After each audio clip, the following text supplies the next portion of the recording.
Hello there, ladies and gentlemen, this is the Bearded Gamer, and today on Browsing Indies we'll be discovering 3 new games to see if they're worth our time. Mandagon is a short and free-to-play 2D platformer which takes place in Bardo, which is the Tibetan word for limbo. The game is set in a rather small world where your goal is to explore all its areas and find some tablets that you need to place on 6 shrines in order to gain access to a locked door. During your search for these tablets, you will also encounter totems, which hold messages that are key to understanding what the story of the game is and what you're essentially trying to do. One concept mentioned on the game's Steam forums is that you are a father trying to save your daughter from something. I won't tell you what exactly because I don't want to affect your take on what the game is about, but I'm sure you'll have theories of your own by the end of your playthrough. The world, although 2D and with kind of pixelated graphics, manages to look really cool, and you can see really good physics effects on objects such as banners hanging on the walls. The world in which the game takes place, along with the background music, sets a calm mood, although that does sort of come in contrast with what the story is about. There's no way to die that I know of, and the game is in fact quite linear. Get the tablets, place them in the shrines, open the door, get through. But the journey you go through until you do these things looks pretty, and the whole game takes about half an hour to complete. The only downside I can think of is that the music does get a little monotonous after a while. The paid DLC, which costs €3.99, contains 4 wallpapers, a digital copy of the soundtrack which according to the developer's notes is designed as a meditation aid, and a digital art book showcasing in-game art, concept art, and other illustrations. Is it worth it? You'll be the judge of that. Either way, if you want to have a fun, relaxed half hour of non-complicated gaming, for free no less, I see no reason to not play Mandagon. It has 95% positive reviews on Steam, and that on its own is an achievement.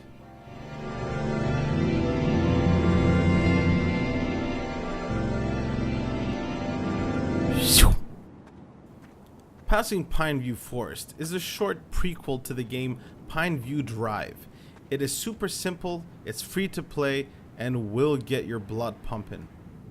You literally walk pretty much in a straight line through a dark forest using your flashlight to see where you're going. While you're walking, you can hear noises in the bushes and you realize there's something following you.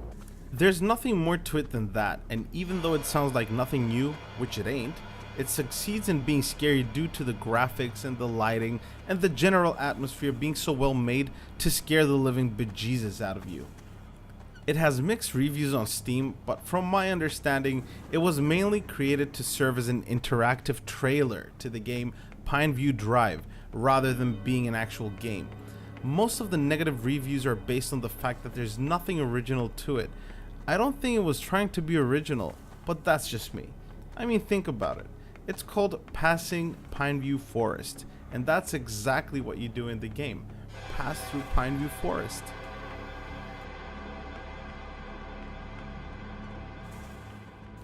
Having played it, I feel like it did its job, and I am now genuinely considering getting the actual game, which costs €19.99. It's bound to be on discount, right? Pineview Forest was designed for the Oculus Rift, although you can play it normally as well. Since I don't have a Rift at my disposal, I had to use my very normal 24-inch screen, and it scared the hell out of me. Imagine what would happen if I had played in VR. I can't imagine the experience, but it must be nuts. Again, this is a short, free-to-play game, and I see no reason to not have a go if you have 15 spare minutes in which you would like to fit a couple jump scares in.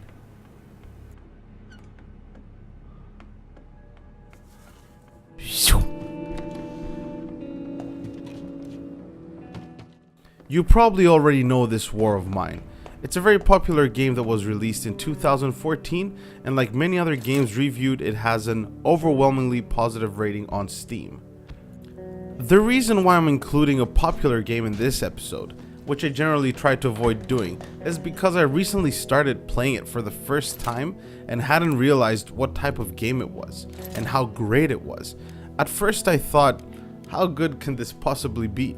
Then I found myself playing up to 4 AM without realizing. It's a survival game, but unlike any of the other ones around, you start off in a rather destroyed house in the middle of a war, and your goal is to figure out how to get the necessities: food, heat, rest. There's 3 people in the house at first. You can control each one individually and put them to work. At first you'll need to scavenge whatever's around the house, and this will allow you to set up some basic appliances such as a cooker or a heater. This way you can stay warm, maybe cook up some meals, and all these are prerequisites for the characters in the house to remain in a decent enough physical and mental state. During the day, you need to stay inside and either build or upgrade your equipment, or just sit and have a cigarette and try to forget the fact that you're in the middle of a war zone. At night though, you'll need to scavenge. You'll need to choose who will go and find the stuff that you need, whether that's food, wood, or tools, and you'll also need to guard the house. Otherwise, your belongings might get ransacked and you can't afford that to happen. There's areas you can scavenge that are safe, but there will be other areas that are dangerous to visit, and you can end up getting killed. So either avoid them or bring a weapon with you. Usually the dangerous areas also have more stuff to scavenge. I highly recommend you play this game with a controller rather than keyboard and mouse. The controls are easy to get used to and you'll enjoy the game more, in my opinion.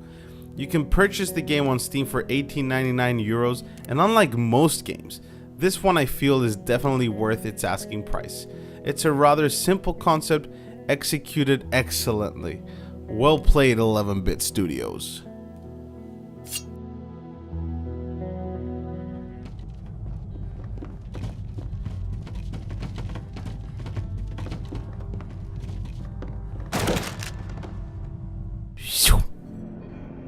And last but not least, today I have a giveaway for one lucky fella or gal.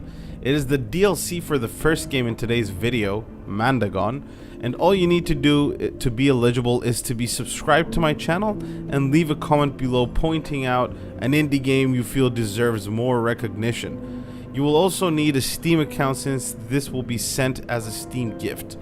I will be announcing the winner on the next episode, so keep an eye out for that.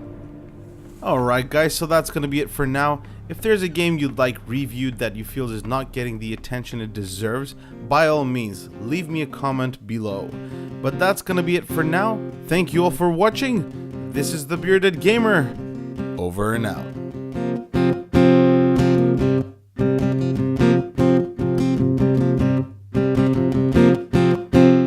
Hey everyone, thank you for watching my video.